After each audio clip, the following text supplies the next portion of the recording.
বাবা, তোমার গলায় জুতার মালা কেন? আমার গলায় জুতার মালা থাকবো না, তোমার কার গলায় থাকবো রে সূর্য? বাবা, এটা তুমি কি কইতাছো? একজন প্রবাসীর বাবার গলায় জুতার মালা, এটা তো কোনোদিন হইতে পারে না। এটা তো মেনে নিতে পারি না। কেন, কি হয়েছে আমার খুলে কাও, খুলে কাও বাবা। আমি আজ পাবো না, আমি অনেক দুঃখী। তাহলে কি হয়েছে শুনবি? শোন।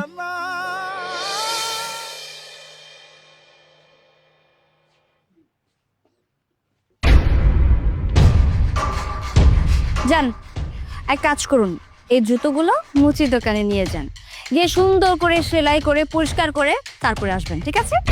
বৌমা, আমি সূর্যের বাপ, আমি যদি এই জুতাগুলো হাতে কইরা ওই বাজারে নিয়ে যাই সেলাই করার জন্য, তবে রাস্তায় লোকজন দেখা বলবো ওই যে সূর্যের বাপ এই জুতা সেলাই করার জন্য বাজারে নিয়ে যাইতেছে।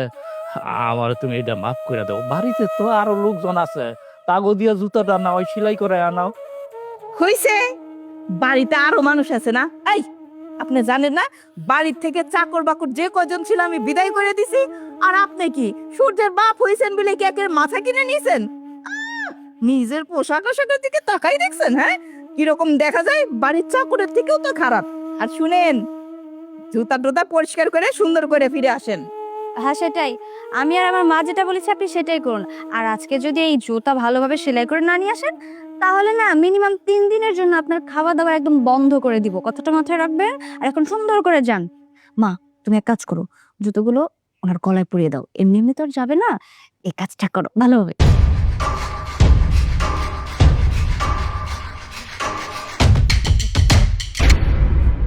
যান, এবার যান সুন্দর মতন, চল।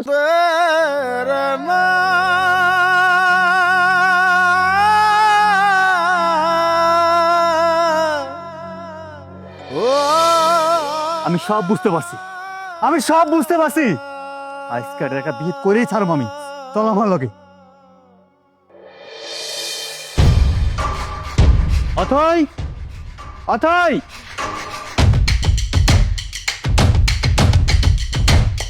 সূর্য, জামাই বাবাজি, এটা তুমি কি করলে? বিদেশ থেকে আসতে না আসতে তুমি আমার মেয়ের গায়ে হাত তুললে কেন? চুপ করুন। আমি আপনার সাথে কথা বলছি না, আমি আমার স্ত্রীর সাথে কথা বলছি। সূর্য, তুমি বাড়িতে আসতে না আসতে আমার নন্দের গায়ে হাত তুলছো, আমার শাশুড়ির সাথে খারাপ ব্যবহার করতেছো। তুমি আসলে চাইতেছো কি? এই, তুই এত বড় সাহস, তুই আমার বোনের গায়ে হাত তুলছিস, কিছু কই নিকা? আমার মাল লগে খারাপ ব্যবহার করছিস, কিছু কই নিকা? তুই আমার বউয়ের গায়ে হাত তুলছিস না? এই, চুপ, একদম চুপ। আমি আপনাদের সাথে কথা বলছি না, আমি আমার স্ত্রীর সাথে কথা বলছি। আমার বাবা কোথায়? এই দেখো, তুমি আমার সাথে একদম চোখ রাঙিয়ে কথা বলবে না। বাড়িতে ঢোকা মাত্রই কই তুমি আমার সাথে ভালো করে একটু কথা বলবে, সেটা না করে তুমি ঠাস করে আমার গালে একটা চড় বসিয়ে দিয়েছো। সেটা আমি কিছুই মনে করলাম না। আমার বড় ভাবি, তুমি তার গায়ে পর্যন্ত হাত তুলেছো, আমি তাও কিছু মনে করলাম না। তুমি আমার মা, আমার বড় ভাই, তাদের সাথে মিসবিহেভ করেই যাচ্ছ, সেসব কথা বাদ দিলাম। কিন্তু তুমি বাড়িতে ঢুকতে না ঢুকতে তোমার বাবাকে নিয়ে পড়ে আছো কেন? ওই লোকটার খবর কি আমি রাখি নাকি? ওই লোকটা তো একটা চরিত্রহীন লোক। ওই লোকটা কি করেছে জানো? ওই লোকটা অন্য কোনো মহিলার হাত ধরে এই বাড়ি থেকে চলে গেছে। চুপ, একদম চুপ। আমার বাবা সম্পর্কে একটা বাজে কথা বলবি না। তার একটা বাজে কথা বলিস না, তোর জীব আমি টেনে ছিঁড়ে ফেলবো। বাবা, বাবা,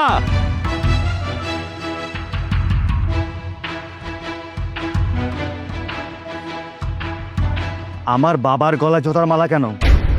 তুমি আমার কাছে কেন কথাটা জিজ্ঞেস করছো? তুমি তোমার বাবার কাছে জিজ্ঞেস করো না। এই যে বাবা, দেখেছেন আপনার জন্য সূর্যের কাছে আমার কতগুলো কথা শুনতে হলো, মার পর্যন্ত খেতে হয়েছে। আপনাকে আমি এত করে বললাম যে বাবা আপনি আমার কথা শুনুন, আপনি আমার কোনো কথা না শুনে এই জুতোগুলো নিয়ে গেলেন সেলাই করার জন্য। নিজে নিজে হয়তো বা ওই জুতার মালাটা গলায় পরেছিলেন, কেন পরেছিলেন সেটা এখন আমি খুব ভালো করেই বুঝতে পারছি। নিজের ছেলের কাছে না আমাকে খারাপ বানানোর চেষ্টা করেছিলেন, কারণ আপনারা তো পারেনি এটা।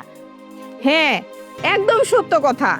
এই যে জামাই বাবাজি, দেখো আমরা কিন্তু জানি না যে আজকে তুমি বাড়িতে চলে আসবে। আর এই যে তোমার বাবারে হয়তোবা তুমি বলছো এজন্য আমার মেয়েটার আর আমাদেরকে খারাপ বানানোর জন্য, তোমার চোখে খারাপ বানানোর জন্য জুতার মালা নিজে নিজেই গলায় দিয়ে কি ঢং করে কান্নাকাটি করতেছে। বাবা চুপ করুন, আপনি চুপ করুন। বাবা রে, আমি সেই দিনটার জন্য অপেক্ষা করছি, তুই কবে ফিরে আইবি। আর আজকে আজকে আমার আর জুতা পরিষ্কার করার কথা কইছে, জুতা নিয়ে বাজারে যাইতে কইছে সেলাই করার জন্য। আমি কইলাম আমি সূর্যের বাপ, আমি বাজারে যদি জুতা নিয়ে যাই মানুষ আমারে কি কইব। কই তুমি এক কাজ করেন, এই মহিলা বলছে যে আপনি এক কাজ করেন, হাতে নিয়ে যাইতে যদি আপনার মান সম্মান যায়, তাহলে এই জুতার পালাটা আপনি গলায় নিয়ে যান। বাবা তুমি থামো, তুমি থামো, তোমাকে আর কিচ্ছু বলতে হবে না, যা বোঝার আমি বুঝে গেছি। এই নির্লজ্জের দল, আরে গোষ্ঠীর শুদ্ধতা আমারটা খাচ্ছিস। তুই তোর মাকে নিয়ে আসছিস, তোর মা তার ছেলেকে নিয়ে আসছে, তার ছেলে তার বউকে নিয়ে আসছে, পুরো গোষ্ঠীটাই তো আমারটা খাচ্ছিস। তারপর আমার বাবার উপরে এমন নির্যাতন করছিস। এই লজ্জা নাই তোদের? এই লজ্জা নাই আপনাদের? কেমন করে খাচ্ছেন? নিজের মেয়ে জামাইটা বসে বসে খাচ্ছেন, আবার মেয়ের শ্বশুরের উপর নির্যাতন করছেন। হ্যাঁ, একে তো চুরি, তার উপর সিনা চুরি। আপনাদেরকে আমি ছাড়ছি না, আপনাদের পাই পাই জবাব দিতে হবে। আর তোকে বলছি, তুই কোন সাহসে আমার বাবার গলায় জুতা মালা দিয়েছিস? তোর কি মনে নেই? তুই ভুলে গেছিস আমি বাসর রাতে তোকে কি বলেছিলাম? আমার বাবা আমার দুনিয়া, আমার বাবা আমার সবকিছু। আর প্রবাসে কেন গিয়েছি? শুধু বাবার সুখের জন্য, বাবার জন্য ভালো থাকে, আমরা যেন ভালো থাকি, তোর সুখের জন্য। আর তুই আমার পুরো পরিবারটাকে নরক বানিয়ে দিয়েছিস, আমার এই ঘরটাকে তুই নরক বানিয়ে দিয়েছিস। তোর সাথে আর এক মুহূর্ত না, তোর মতো নারীর সাথে আমি সংসার করব না। যা, এই মুহূর্তে আমার বাড়ি থেকে বেরিয়ে যাবি, আর আজকের মধ্যেই তোকে আমি ডিভোর্স দেবো। বাবাজি, আমার মেয়েটারে তুমি এই বাড়ি থেকে বের করবা কেন? বের তোমার বাবারে করো, সে ভালো মানুষ না, দুশ্চরিত্র। চুপ! আর একটা মিথ্যে কথা বলবেন না। আর যদি মিথ্যা কথা বলেন না, আপনার মেয়েকে যে থাপ্পড়টা দিয়েছি, সেই থাপ্পড়টা আপনার গালেও পড়বে। আর শোন, তোকে বলছি, তুই এই মুহূর্তে তোর মা, তোর ভাবি, তোর ভাইকে নিয়ে এই বাড়ি থেকে বেরিয়ে যাবি। যা বলছি। দাদা, এত সুন্দর উপহারটা রেখেই যাবি তাহলে? এবার যা, পুরো গ্রাম হেঁটে হেঁটে যাবি, আর সবাই তোকে তাকিয়ে তাকিয়ে দেখবে। যা।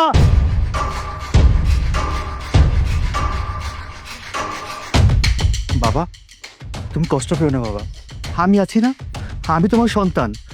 আমি পৃথিবীতে জীবিত থাকতে কখনো তোমাকে কোনো কষ্ট পেতে দেবো না, আমি কখনো তোমাকে কোনো কষ্ট পেতে দেবো না বাবা।